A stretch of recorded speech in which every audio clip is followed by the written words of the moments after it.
In Chapter 2, we want to be looking at healthful nutrition for fitness and sport, but to focus our concentration on the consumer athlete. And at the conclusion of this chapter, you should be able to understand the 6 major classes of nutrients. You should understand the concept of a balanced diet as applied to the MyPlate food guide.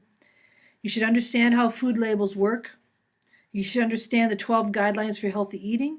You should understand how dietary practices as related to training and competition may help optimize sport performance. Now, once again, as we've done with the first chapter, these lectures will be divided into 3 units. Please remember that you have a number of assignments due for this module and additional reading. Some additional readings for you is please read the article Fueling the Athlete. It's about the importance of breakfast. Please make sure that you read the PowerPoint that is specifically discuss reading food labels. And we want to make sure you take a look at the attached PowerPoint to your diet analysis assignment. That is where we have the discussion about the MyPlate. And then as far as other assignments, you are to do a diet analysis. You need to interview a coach as to competition meals, and you will need to complete your quiz. And you can find all of that pertinent information listed in your module information for the second chapter, for Module 2. So the first thing we want to start looking at are our essential nutrients and the recommended nutrient intakes. Now, what we eat can have a significant effect on our health. In fact, many of you have probably heard excuse me, or even use that phrase, you are what you eat. The food we consume contains both essential and non-essential nutrients, as well as other substances that certainly can affect our body's functions. Now, the amount of nutrients that are recommended for us are referred to as our dietary reference intakes, our DRIs. The first question we want to start with is discussing what we believe are these essential nutrients. Now, this term describes nutrients that the body needs but cannot produce at all or cannot produce in adequate quantities. With that in mind, these nutrients must be obtained from the food that we eat. Now, on page 38 of your text, on table 2.1, you're going to see a listing of the nutrients that are essential or at least probably essential to humans. When we talk about our essential nutrients, we divide them into 6 classes. Our carbohydrates, fats, proteins, which are our energy nutrients or our macronutrients, our minerals and vitamins, which are our micronutrients, and then, of course, water. Now, these essential or probably essential nutrients, we know that our carbohydrates contain our fiber foods, our sugar, and our starches. Our fats are going to include our essential fatty acids. In the protein category, we have 9 essential amino acids that we cannot produce in the body itself, so we have to bring that in food sources. In the category of vitamins, there are 9 water-soluble and 4 fat-soluble vitamins that we have to get from our food or from other supplementation. And in regard to minerals, there are over 20 minerals that we have to consume in our foods that we eat during the day. And then, of course, we have water.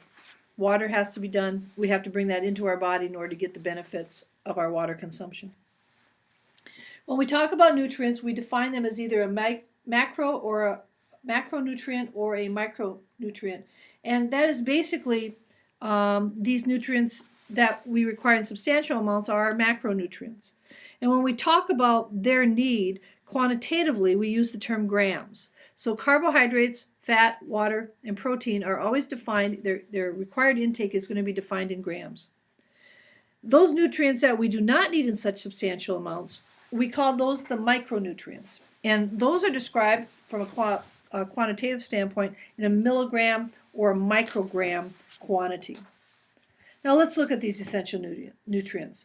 These are food sources that are essential for life. And an inadequate amount might actually lead to disturbed body metabolism. It may create certain disease states, and in some cases, it can even result in death. And it's important to remember that some foods contain all 6 classes, such as whole wheat bread. while others might only contain one nutrient, like refined table sugar. However, whole wheat bread cannot be considered a complete food because it doesn't contain the proper balance of all nutrients. So it's not just that it may contain nutrients, we also have to have it in the proper balance of those nutrients. So when we look at our nutrient intake, we can see here that we're going to have this green area here that is our RDA. And it's going to be our adequate amounts, our adequate intakes, and then anything above that is our upper limits. The very top of that is the upper limit. And so if we look at this diagram, this very top of the green is the upper limit of that nutrient. And that's what experts have recommended, that we can consume up to that level without having any problems. But when we start going above that unit for extended period of times, that's when we can start displaying some of the toxic effects of that, and that can actually lead us to death. The same token, we can go down to the bottom of this green bar here, and this is the lower limit of the RDA, or the adequate intake. And once again, we can consume amounts that low and be fine, but if we go below that for an extended period of time, that's when we can suffer from a deficiency disease. And once again, some of those diseases can lead to death. I apologize for how this came out on this slide. I'm not quite sure what happened, but I think basically you can understand the story here by following the color line. Now we also have non-essential nutrients. And non-essential nutrients are those that are found in food, but that we can also form in the body. For example, let's look at creatine. Creatine is something we've all heard of, especially if we're an athlete. We probably have either taken creatine supplements, or at least we know people who have. Now, creatine can be found in the food we eat, but the body can also manufacture this substance from several amino acids when it's necessary. So we don't need to consume creatine, but we have to consume adequate amounts of the amino acids that produce it. Non-nutrients carry non-essential substances that may be involved in various metabolic processes in the body. Some examples of non-essential nutrients. Well, here we see a listing of some of these. And these many times are marketed as a means to enhance health or sports performance. But once again, they're not essential. So it makes you wonder, and brings us back to perhaps that quackery discussion that we had in chapter 1. Now, one of the most confusing things that we deal with in nutrition is trying to understand how recommended dietary intakes are determined. And what we look at is a bunch of acronyms, and they can be a very confusing set. But let's look a little bit at what these are based on, and look at the definition of these ways that we determine recommended amounts. First of all, in the past, the RDAs were developed to prevent deficiency diseases. However, recently scientists have actually learned that higher amounts of some nutrients may prevent some health issues in specific populations. For example, folic acid supplements for pregnant women. These have been linked to a reduction in neural tube birth defects. We also have learned that overconsumption of some nutrients might actually increase some health risks. Look at high fat intake is related to cardiovascular disease. So when we look at developing these, the first set of recommended dietary allowances was developed in 1941. This is not new science for us. This has been around for a long time. Currently, we have a listing of dietary reference intakes, our DRIs, and these represent our current standards. And the current standards are based on the following. They're based on the amount that prevents a nutrient deficiency. They're based on the amount that may reduce the risk of a specific health problem or chronic disease.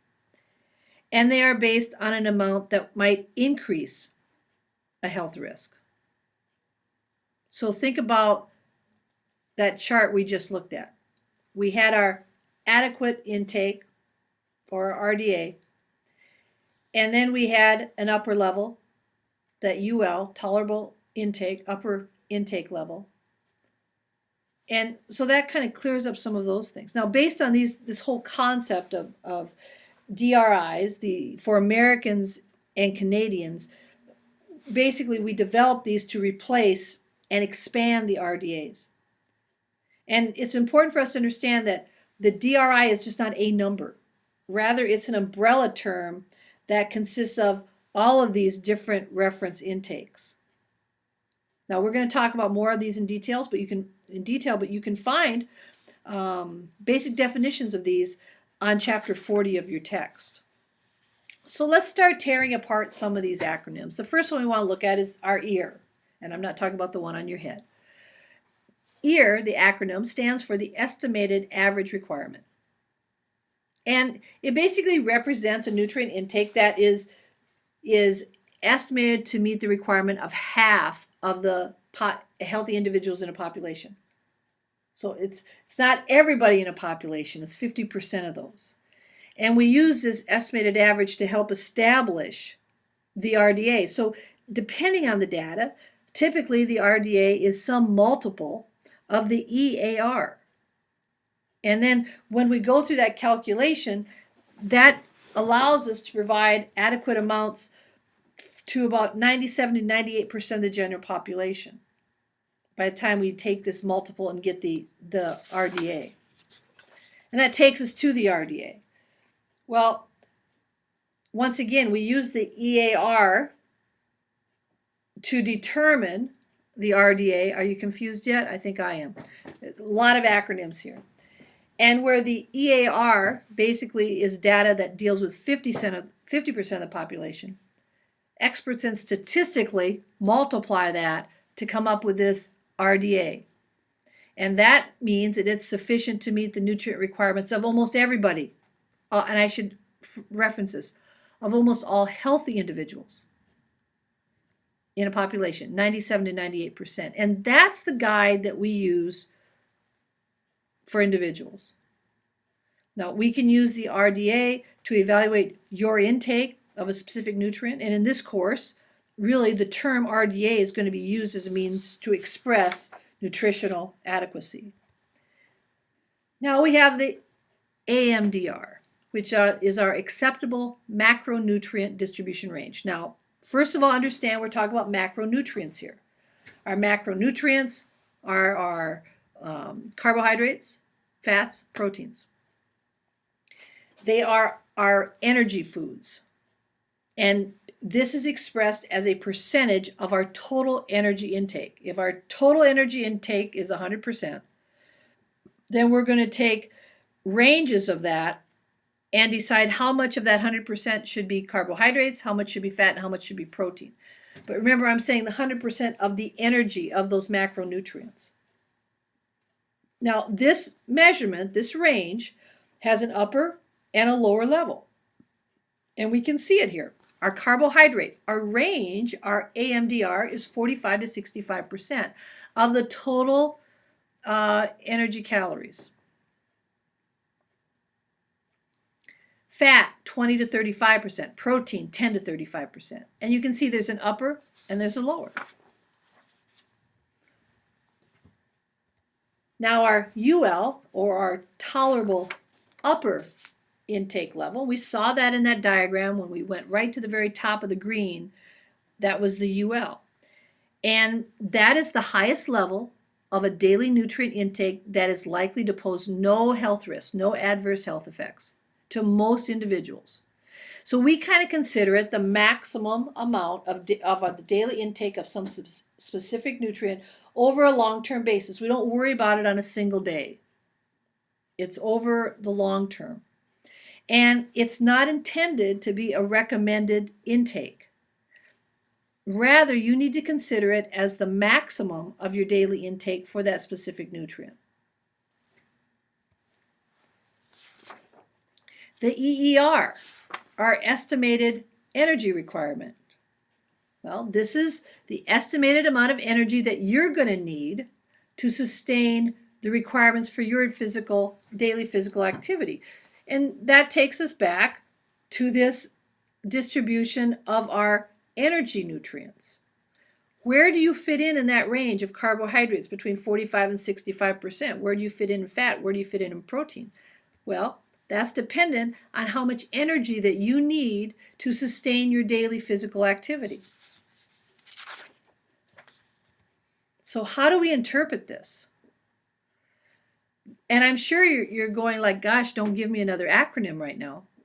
But remember the DRI is an umbrella term that encompasses all of those terms that we just defined. And it's used to assess the adequacy of our diet as a whole. It's used to plan diets for groups and for individuals. And I think this third bullet is really important. It's for most of the people in a population. And we don't mean that if you look at your diet in a one-day period and you don't meet it, we're not telling you that your diet is deficient. Rather, we want to evaluate things over a 5 to 8 day period, and you'll find out this is one of your first major assignments of this class occurs in this module. And you're going to be asked to assess or analyze your diet over a 5-day period, and then to make some conclusions about that. And keep this information, because as we go through subsequent chapters in this class, you're going to come back to this and you're going to use that information to reflect or to analyze your basic health. I shouldn't say your health, your nutrition. Now, it doesn't tell us about what specific foods to eat. Now, we have another term, and that's the term daily value. Now, daily value is used on food labels, and it's helpful in helping us plan our dietary intake. And we'll talk about the daily value later. Now, let's look at nutrient density a little bit in this whole balanced diet. This is one of the major nutritional concepts that has advanced over the years, and that is that when we teach proper nutrition, we need to focus on attaining a balanced diet that stresses these concepts of variety and moderation. We want to get our nutrients from a broad source of foods, and we want to consume them in moderation. If we don't consume them in moderation, then we think back to that discussion, that spectrum discussion that we had in Lecture 1 about malnutrition, where we can not only suffer from malnutrition if we're undernourished, but we can suffer from malnutrition if we're overnourished. And the concept here is that if we have a balanced diet in moderation, we'll provide the required amounts of all of those essential nutrients. So the key, think of a teeter-totter, and we want that teeter-totter to balance between all of these different classes of nutrients that we need to consume. The essence here so the key to the sound nutrition is that we want a balanced diet that is high in nutrients and low in calories. And that becomes the challenge to all of us. Now, when we talk about this balanced diet, not everybody's diet requires the same essential nutrients. Not everybody has the same energy requirements. And everybody's proportions are going to differ at different stages in their life. And they are going to be influenced by age, gender, health status, and our athletic participation. For example, a long-distance runner in training for a marathon has some very different needs as compared to a sedentary individual. And we can take both individuals from the athletic population. A long-distance runner in training for a marathon has very different needs from that as compared to a volleyball player or from a basketball athlete. So we have this concept of individuality. Now, the most recent food guide plan that we have by our government is called the My Plate. And My Plate was developed to provide some sound nutritional advice for a daily food selection. And this is how it's represented. If you remember back when you're in junior high and high school, and we had the My Pyramid, we had the pyramid first, food guide pyramid, then we had the My Pyramid, and it was depicted in a pyramid shape, just like when we looked at that physical activity pyramid in that first lecture. And we're no longer doing that. And the reason we're not doing that anymore is because we never really had a great concept on the factor of moderation. And remember when I talked about this great crisis of our times, is this obesity crisis? It's related to not understanding quantity of the food that we consume. And so now the way they're expressing this is in color, and they're expressing it in portion size. That basically, if you were to take a plate, and it's not as big as a full-size plate, I'll honestly tell you this, it's a little frightening how small this plate is. But you fill up your fruits in the section of that plate that's designated for fruits. You fill up the section in grains, and et cetera, et cetera. Notice we take protein and we take that, or dairy, and we take that off to the side. The My Plate helps people focus on healthy behaviors, and it will include messages for you, such as enjoy your food but eat less.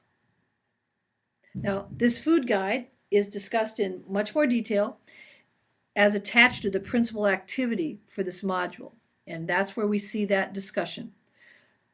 And you'll be routed to choosemyplate.gov as your site to collect your data to analyze your diet. So we're going to leave the Choose My Plate there in this lecture. Once again, we have a special lecture in this module that just focuses on the My Plate. The next thing I'd like to talk a little bit is the food exchange system. Now, this system was developed by the American Dietetic Association and the American Diabetes Association. And it's very similar to the My Pyramid, the old food guide pyramid that we just left to go to the My Plate. And it's similar that it's a grouping of food that's developed by these two organizations. And they're foods in an exchange that will contain similar nutrient and similar caloric value. Food in those 6 exchanges will contain similar amounts of calories, carbohydrates, fats, and proteins. And eating a large variety will help that you get the RDAs for those essential nutrients. Now, what I'd like to do is refer you to Table 2.5 in your textbook and Table 2.6 in your textbook, and you can find those on pages 45 and 46 of the textbook.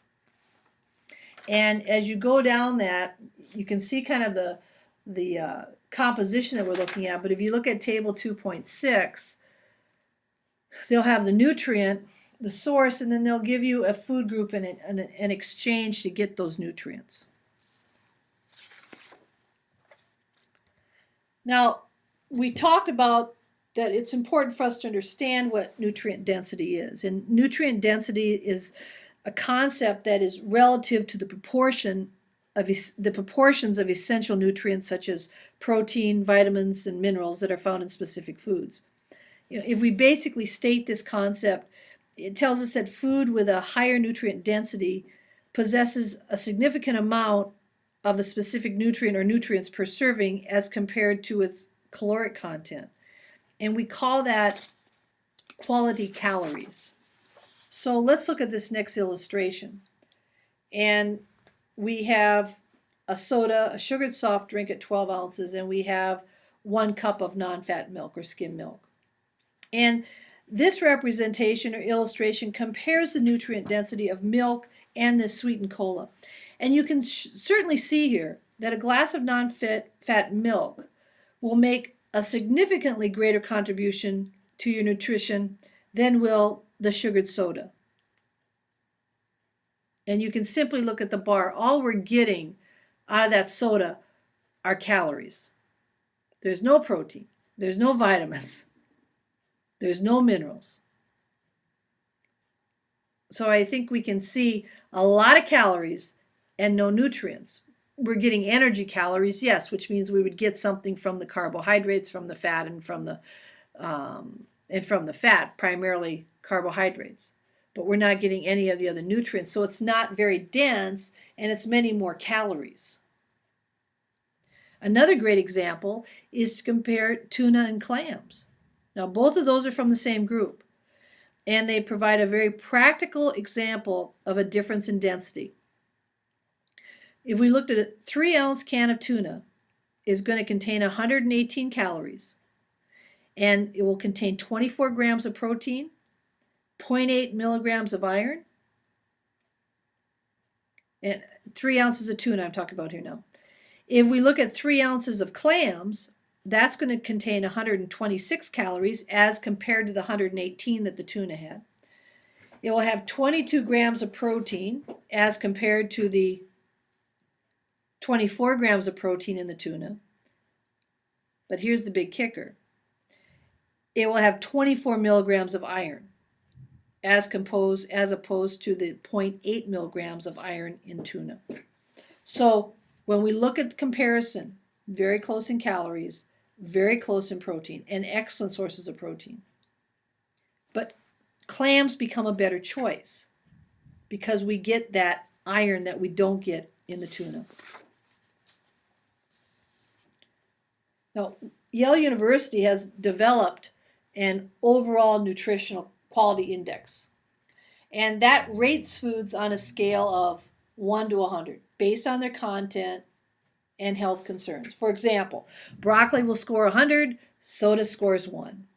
And so what I'd like you to do is, we're concluding this first lecture, and the first thing I'd like you to do for kind of your own benefit, because I think it's going to help you kind of understand where you are in your diet. Just think about what you ate today and score it. And you can hit that at Nuval.com.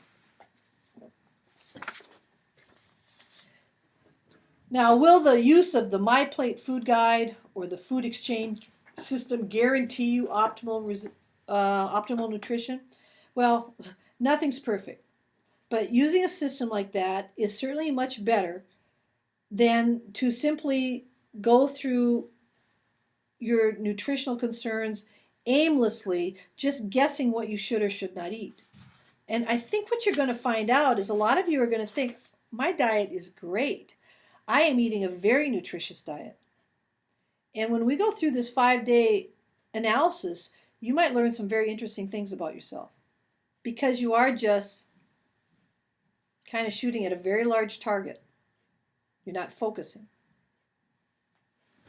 So, healthy eating, well, here's the big kicker, and I know this happens with college kids a lot. What you say is, your response is when I say you have to eat a large variety, you need to eat in moderation, we need to have fruits, we need to have vegetables, and the first thing that comes out is that I can't afford that. It costs too much to eat healthy. Many people are under this assumption that they just can't afford to eat healthy, and this is not true. Now, here are some suggestions.